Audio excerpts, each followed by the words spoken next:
ठीक है, इसकी फुल फॉर्म है ओपन शॉर्टेस्ट पाथ फास्ट। तो ये भी एक आपका आईजीपी का प्रोटोकॉल है। जैसे दो प्रोटोकॉल के बारे में हमने बात किया, रीप के बारे में और ईआईजीआरपी के बारे में, तो ये भी आपका एक डायनामिक इंटीरियर गेटवे प्रोटोकॉल आपके पास है। तो जैसे कि मैंने आपको बताया था, स्टैटिक रूट और डायनामिक रूट में, आप डायनामिक प्रोटोकॉल चलाने में और स्टैटिकली मैनुअली सारे रूट को कॉन्फ़िगर करने में क्या दिक्कत आपको हो सकता है और डायनामिक में आपको क्या फ़ायदा है, यहाँ पे भी सेम चीज़ आपका उसी तरह का जो भी डायनामिक राउटिंग प्रोटोकॉल आपके ईआईजीआरपी या रीप करते हैं, ये भी उसी तरह का काम करते हैं। तो बेसिकली क्या है, जब भी आप कोई नया प्रोटोकॉल इन्वेंट करते हो, ठीक है, तो उसमें क्या है, कुछ पुराने प्रोटोकॉल में आपके पास हो सकते हैं कोई कमियां थी, या फिर और भी कुछ एडवांस हम कर सकते थे, या फिर हमेशा क्या ध्यान दिया जाता है कि एक नया प्रोटोकॉल जब इन्वेंट किया जाता है एक प्रोटोकॉल के ऊपर, तो तभी क्या ध्यान दिया जाता है सबसे पहले कि फीचर कितना हम ऐड कर सकते हैं सबसे पहले। उसके बाद होता है कन्वर्जेंस कितना फास्ट हो सकता है। मतलब मैं 100 राउटर के बीच जो आपका ओएसपीएफ चला रहा हूँ ना, या फिर कोई भी प्रोटोकॉल चला रहा हूँ, तो कितने जल्दी पूरे 100 राउटर के पास मेरा नेटवर्क का इन्फॉर्मेशन स्प्रेड हो जाए, या फिर कहीं पे अगर कुछ डाउन चला गया तो उस केस में कितने जल्दी वो कन्वर्ज हो जाए, ताकि मेरा यूजर को ज़्यादा परेशानी ना हो नेटवर्क माने डाटा ड्रॉप होने के लिए। ये होता है। तीसरी चीज़ आपके पास सिक्योरिटी होता है कि कितना मैं सिक्योर बना सकता हूँ कौन से वाले प्रोटोकॉल को। और चौथी वाले ऑप्शन पे अगर आप देखोगे तो मैसेज वगैरह जो भेजने का तरीका होता है ना, उसमें कितना हम क्या कर सकते हैं, साइज जो है रिड्यूस कर सकते हैं, या फिर उसमें हम कितना डेवलप कर सकते हैं ताकि हमारा बैंडविड्थ का ज़्यादा यूटिलाइजेशन ना हो और अपने डिवाइस का भी जो है ना प्रोसेस वगैरह ज़्यादा यूटिलाइज ना हो। तो इतने सारे चीज़ों को ध्यान रख के जब भी कोई प्रोटोकॉल होता है वो बनाया जाता है। इसीलिए आपका पहले कोई अगर प्रोटोकॉल था, उसका कोई लेटेस्ट वर्जन आपके पास आता है, या फिर अगर आपके पास कोई ऑलरेडी कुछ सक्सेसफुल प्रोटोकॉल भी था, उसके ऊपर भी वो प्रोटोकॉल होते हुए भी आपके पास कुछ नया प्रोटोकॉल आते हैं। जैसे कि ईआईजीआरपी एक आपके पास सक्सेसफुल प्रोटोकॉल है, फिर भी उसके ऊपर आपको ओएसपीएफ एक प्रोटोकॉल आपके पास आ रहा है। तो बेसिक मतलब आया है, तो इसका मतलब यही होगा कि ओएसपीएफ में कुछ फीचर आपका ज़्यादा होगा या फिर कुछ तो एडवांस होगा, जिसके लिए ओएसपीएफ भी बेस्ट है। हालांकि अभी के लिए ईआईजीआरपी में भी बहुत सारे चीज़ आपका जो है एडवांस हो चुके हैं, ताकि आप वैसे भी आप नहीं मान सकते कि ओएसपीएफ के साथ वो कंपेरेबल है, लेकिन फिलहाल कुछ हद तक आपका ईआईजीआरपी में भी आपके बहुत सारे चीज़ जो है डेवलप हो चुके हैं। तो ये भी आपके पास आईजीपी का प्रोटोकॉल है। इसके बारे में अगर हम बात करते हैं, इसका फुल फॉर्म आपका होता है ओपन शॉर्टेस्ट पाथ फास्ट, और ये आपका एसपीएफ एल्गोरिदम को यूज करता है। जैसे वहाँ पे मैंने ईआईजीआरपी में आपको बताया था ना कि आपका ये डुअल एल्गोरिदम आपका यूज कर रहा था, रीप आपका बेलमैन फोर्ड एल्गोरिदम यूज करता था। तो ये इस तरह का आपका कन्वर्जेंस वगैरह करने के लिए एसपीएफ एल्गोरिदम को यूज करता है। तो इसके बारे में थोड़ा कुछ हम बेसिक सा ले लेते हैं। ये भी एक आपका लेयर 3 प्रोटोकॉल है। तो आपको पता है अगर ये एक लेयर 3 प्रोटोकॉल है तो इसके सारे इन्फॉर्मेशन किसके साथ कैरी होके जाएगा, इसका रेस्पॉन्सिबिलिटी आईपी होता है। ठीक है, आईपी हेडर के साथ इसकी इन्फॉर्मेशन जो है, इसके मैसेज अटैच किए जाते हैं और आगे जो है डेटा लिंक लेयर की तरफ भेजा जाता है प्रोसेस करने के लिए, या फिर एनकैप्सुलेट की प्रोसेस जो है आपका कंप्लीट करने के लिए। तो लेयर 3 प्रोटोकॉल है, इसका मतलब आईपी के साथ ये अटैच होगा, तो आईपी के अंदर आपका एक प्रोटोकॉल नंबर आएगा। तो इसका भी एक प्रोटोकॉल नंबर है, कोई पोर्ट नंबर नहीं है। तो प्रोटोकॉल नंबर इसका आपका ओएसपीएफ के लिए होता है 89। आईपी हेडर के अंदर अगर प्रोटोकॉल नंबर के इन्फॉर्मेशन में आपको 89 दिख रहा है, तो इसका मतलब उसके ऊपर जो भी इन्फॉर्मेशन आपका अटैच हुआ है वो कौन सा अटैच हुआ है, ओएसपीएफ का। आपका ऐसा होता है, ओएसपीएफ का इन्फॉर्मेशन जो पैकेट आपका हेलो मैसेज, अपडेट मैसेज कुछ भी आपका हो गया ओएसपीएफ के अंदर, वो मैसेज आपका यहाँ पे होता है। उसके बाद ये कैरी करता है कौन, आईपी हेडर। आईपी के अंदर आपको 89 देखने को मिलता है। फिर ये आपको डेटा लिंक लेयर पे आता है जो कि आपके पास होता है इथरनेट हेडर। फिर उसके बाद ये आपका भेजा जाता है फिजिकल लेयर पे एज ए बीट, या फिर कुछ भी आपका हो सकता है। तो उसके बाद ये आपका ओपन स्टैंडर्ड प्रोटोकॉल है।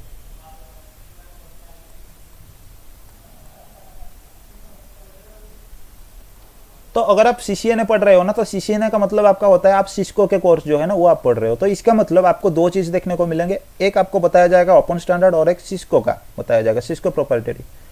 तो अगर कोई सिस्को की प्रोप्राइटरी प्रोटोकॉल है तो इसका मतलब यह है कि ये सिर्फ सिस्को के डिवाइस पे चलेगा। जैसे लेयर 2 में मैंने आपको बताया था बीटीपी वगैरह आपके पास थे। और कोई ओपन स्टैंडर्ड है मतलब ये सारे डिवाइस पे चलते हैं, मतलब आप सिस्को पे भी चला सकते हो, आप किसी दूसरे डिवाइस में भी आप चला सकते हो सकता है सिस्को के लिए आपका कमांड अलग हो, दूसरे डिवाइस में चलाने के लिए आपका कमांड अलग हो, लेकिन जो आप कॉन्सेप्ट पढ़ोगे ना वो सबके लिए आपका सेम होगा। तो EIGRP पे आपका सबसे पहले एक सिस्को का प्रोटोकॉल था, उसके बाद ये चेंज होकर आपका ओपन स्टैंडर्ड बना था। तो ये भी OSPF पे आपका प्योर एक ओपन स्टैंडर्ड प्रोटोकॉल है। आप इसे सिस्को के डिवाइस में भी चला सकते हो, ओरुबा के डिवाइस में, HP के डिवाइस में, कोई भी डिवाइस पे आप इसे चला सकते हो। तो इसकी एडी वैल्यू आपका होता है 110, ठीक है। जैसे हमने रीप का पढ़ा था, एडी वैल्यू था 120, EIGRP का 90, 70 और 50, 90, 170 और 50 यूज कर रहा था। OSPF में आपको एक ही एडी वैल्यू देखने को मिलेगा, वो होगा आपका 110।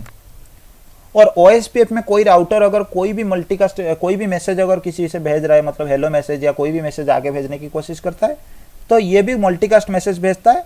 तो इस मल्टीकास्ट को भेजने के लिए ये 2 मल्टीकास्ट एड्रेस यूज करता है।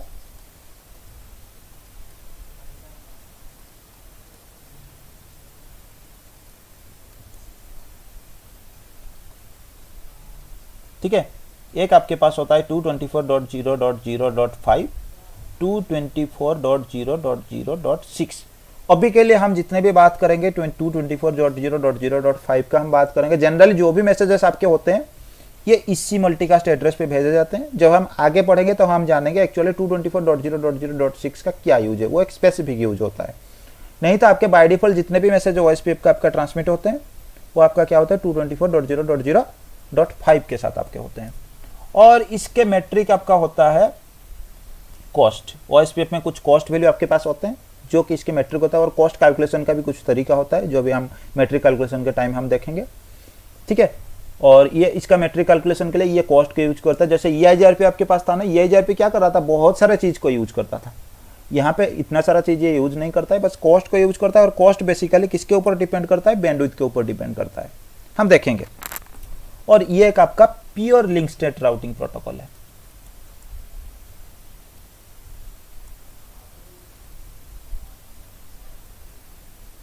ठीक है, तो इसमें एक्चुअली आपका क्या था, देखो आप रीप के बारे में जब आप पढ़ रहे थे तो रीप आपका प्योर एक डिस्टेंस वेक्टर राउटिंग प्रोटोकॉल था। डिस्टेंस वेक्टर का मतलब आपको यही पता है कि वो क्या करता था, कुछ दूरी तक वो अपना इंफॉर्मेशन आगे देता था। EIGRP के केस में अगर आप बात करोगे ना तो वो advance distance vector routing protocol था। क्यों एडवांस था आपको पता है, वो भी डिस्टेंस यूज करता था, 255 तक वो भी भेज सकता है इन्फॉर्मेशन, ज्यादा से ज्यादा, उससे आगे नहीं। उसके बाद वो लिंक स्टेट के कुछ इन्फॉर्मेशन रखा था जिसके लिए आप उसे क्या बोलते थे, advance distance vector routing protocol. तो अब हम देखते हैं लिंक स्टेट राउटिंग प्रोटोकॉल जो होता है ना वो एक्चुअली कैसे बिहेव करते हैं। अगर आप कोई लिंक स्टेट राउटिंग प्रोटोकॉल के बारे में बात करते हो ना, तो link state routing protocol basically आपके क्या करते हैं, हमेशा सबसे पहले एक नेबरशिप बनाने से पहले ये क्या करते हैं, कुछ हेलो मैसेज एक्सचेंज करते हैं जो कि मल्टीकास्ट, प्योर मल्टीकास्ट होता है। हालांकि EIGRP में भी ये था। तो हेलो मैसेज में एक्सचेंज करने के बाद ये क्या करते हैं, कुछ अपना पैरामीटर्स जो है पहले मैच करा लेते हैं अपने नेबर के साथ। हेलो के पैरामीटर्स मैच हो गए, फिर उसके बाद वो नेबर बनते थे। नेबर बनने के बाद ये क्या करते थे, फिर आपका एडजेसेंसी बनते थे। तो एडजेसेंसी एक बार बनने के बाद फिर ये क्या करते थे, ये क्या करते हैं राउटर यहाँ पे डायरेक्टली अपडेट जो है ना वो एक्सचेंज नहीं करते हैं। अगर link state distance vector routing protocol के बारे में अगर आप बात करते हो, प्योर रीप के बारे में आप सोच लो, तो उसके इसमें डिस्टेंस वेक्टर राउटिंग प्रोटोकॉल आपके क्या करते हैं, बार बार अपडेट मैसेज जो है ना आगे भेजते रहते हैं हर 30 सेकंड के बाद, जैसे रीप में था। यहाँ पे डिस्टेंस वेक्टर राउटिंग प्रोटोकॉल आपके अपडेट की इंफॉर्मेशन इस तरह का नहीं भेजते हैं। अपडेट कब भेजेंगे, कभी अगर यहाँ पे कोई नेटवर्क का चेंजेस हुआ, कोई एक्स नेटवर्क आपने ऐड किया या फिर कोई चेंजेस हुआ, तो अभी उनका सबसे पहले तो एक बार आप उनका अपडेट जो है एक्सचेंज हो जाता है, क्योंकि पहली बार में अगर सारे अपडेट एक्सचेंज नहीं होंगे तो क्या होगा, आपके अपडेट्स नहीं आएंगे, किसी के पास भी राउटिंग टेबल अपडेट नहीं होगा। इसीलिए बाद में कंटिन्यूसली ये कभी भी आपका अपडेट्स एक्सचेंज नहीं करते हैं। कंटिन्यूसली आपका सिर्फ हेलो मैसेजेस एक्सचेंज होते हैं, ताकि ये जानकारी रखने के लिए कि इसके लिए जानकारी रखना जरूरी है कि ये जो नेबर है ये ऑफ है कि नहीं है, और ये नेबर के लिए जानकारी जरूरी है कि ये नेबर ऑफ है कि नहीं है। अगर ये नेबर डाउन चला गया और इसको पता नहीं, तो ये तो ट्रैफिक जो भी इंफॉर्मेशन इससे रिसीव हुआ था उसके तरफ ट्रैफिक भेजेगा और ट्रैफिक ड्रॉप होता रहेगा, क्योंकि नेबर ही डाउन पड़ा है। तो इसके लिए ये क्या करते हैं, हेलो मैसेजेस एक्सचेंज करते रहते हैं पीरियडिकली, चेक करने के लिए ताकि मेरा नेबर जिंदा है कि नहीं है। लेकिन अपडेट मैसेज हमेशा ये एक्सचेंज नहीं करते हैं। और ये अपडेट मैसेज जो होता है ना, ये हमेशा यहाँ पे अगर कोई चेंजेस हो गया, मतलब यहाँ से पहले आपके पास ABC 3 नेटवर्क रिसीव हुए थे और ये अपडेट में ABC 3 नेटवर्क को आगे किसके पास, इसके पास दे दिया था। बाद में अगर आप X की नेटवर्क की इंफॉर्मेशन ऐड कर रहे हो तो इसका मतलब ये पूरा अपडेट नहीं भेजेगा, ए बी सी एक्स चारों की इंफॉर्मेशन आगे नहीं भेजता है। क्या करेंगे, सिर्फ एक्स की इंफॉर्मेशन को आगे दे देगा इसके पास, ताकि ये अपडेट कर ले। ठीक है। और ये जो लिंक स्टेट राउटिंग प्रोटोकॉल होते हैं, ये क्या करते हैं, अपना कोई जैसे EIGRP था ना, टोपोलॉजी टेबल अपडेट करता था, topology all link table update करता था प्रीफिक्स के साथ, ये ऐसा कुछ अपडेट नहीं करते। ये क्या करते हैं, अपने लिए डाटाबेस अपडेट करते हैं, अपना खुद का डेटाबेस बनाते हैं, जिसके अंदर वो पूरे इंफॉर्मेशन रखते हैं कि मेरे साथ क्या क्या नेटवर्क कनेक्ट है, पूरे उसके इंफॉर्मेशन रखते हैं। जैसे ये मेरा राउटर 1 हो गया, तो राउटर 1 क्या करता है, एक राउटर 1 डेटाबेस बनाएगा, ठीक है, DB। राउटर 2 ये है, तो ये राउटर 2 DB करके अपना खुद का बनाएगा। तो ये क्या करते हैं, अपने डेटाबेसेस, ना कि पूरे पियर लिंक का अपडेट वो डायरेक्ट एक्सचेंज नहीं करते हैं, ये क्या करते हैं, अपने डेटाबेस, राउटर 1 क्या करेगा, अपना खुद का डेटाबेस जो है राउटर 1 राउटर 2 के पास भेजेगा, राउटर 2 अपना डेटाबेस राउटर 1 के पास भेजेगा।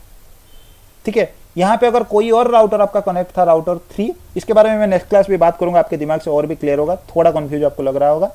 राउटर 3 भी अपना राउटर 3 डेटाबेस बनाएगा। ठीक है। तो ये क्या करते हैं, उस डेटाबेस के अंदर अपने सारे नेटवर्क के इंफॉर्मेशन जो है अटैच कराते हैं, जो भी इनसे कनेक्टेड है।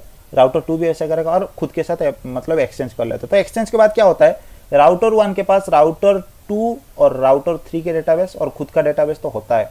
राउटर 2 के पास खुद का डेटाबेस होता है, राउटर 1 राउटर 3 के डेटाबेस होता है। राउटर 3 के पास राउटर 3 का खुद का होता है, राउटर 1 और राउटर 2 के डेटाबेस होता है। तो इस डेटाबेस एक्सचेंज के थ्रू इनके पास क्या होता है, प्योर टोपोलॉजिकल इंफॉर्मेशन एक इनके पास होता है हर एक का। मतलब आप देखो, ये राउटर 3 के पास अगर एक नेटवर्क कनेक्ट था आपका Y नेटवर्क, और राउटर 1 के पास आपका कनेक्ट था X नेटवर्क, तो राउटर 3 क्या करता है, अपने राउटिंग टेबल अपडेट करने के लिए जब उसके राउटर 1 का डेटाबेस इसको रिसीव किया होगा ना, तो राउटर 1 अपने डेटाबेस में X का इंफॉर्मेशन अटैच किया होगा, क्योंकि X इसके साथ डायरेक्टली कनेक्टेड है और OSPF में आपने एडवर्टाइज करके रखा है, इसलिए उसने अपने डेटाबेस में अटैच किया होगा। और ये डेटाबेस जब R2 के पास आएगा, R2 राउटर 1 के डेटाबेस खोलेगा, उसे X का इंफॉर्मेशन मिलेगा और ये अपडेट कराएगा, X मेरे को राउटर 1 ने दिया है। डेटाबेस के अंदर इंफॉर्मेशन में राउटर 1 के इंफॉर्मेशन आएगा, राउटिंग टेबल में ये अपडेट कराएगा जिस इंटरफेस से आपको रिसीव हुआ है, उस इंटरफेस को as a next hop, X equal to router 1 का जो भी आपका नेक्स्ट हॉप होगा। राउटर 3 क्या करेगा, सेम इंफॉर्मेशन राउटर 1 के डेटाबेस जब उसे रिसीव हुआ होगा ना, तो ये राउटर 1 के डेटाबेस को खोलेगा और डेटाबेस से इसे मिलेगा कि X नेटवर्क मेरे को रिसीव हो रहा है। कौन दे रहा है, डेटाबेस के अंदर उसे इंफॉर्मेशन मिलेगा कि एक राउटर है अपने नेटवर्क में जो राउटर 1 है, इसके साथ ये नेटवर्क मेरा कनेक्ट है। लेकिन राउटिंग टेबल में जब अपडेट कराएगा, नेक्स्ट हॉप यूज करेगा राउटर 2 का।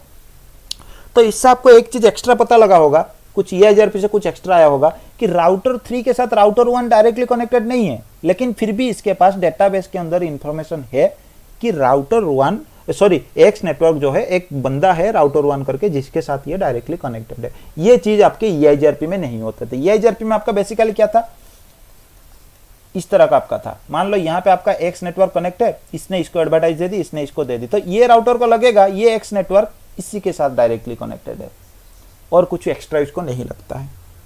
ठीक है। लेकिन OSPF के केस में इनके पास डेटाबेस के अंदर पूरे प्रॉपर इंफॉर्मेशन होता है कि ये नेटवर्क कौन से वाले डिवाइस के पास एग्जैक्टली कनेक्टेड है। हालांकि राउटिंग टेबल में नेक्स्ट हॉप जिसका भी जो मेरे को दे रहा है एडवर्टाइजमेंट, उसके तरफ ही मैं भेजूंगा डेटा, इसके लिए नेक्स्ट हॉप में वो आ जाएगा, लेकिन डेटाबेस के अंदर पूरा प्रॉपर इंफॉर्मेशन आपको होता है। ठीक है। आज के लिए इतना ही। इसमें अगर किसी के पास कोई डाउट या फिर कंफ्यूजन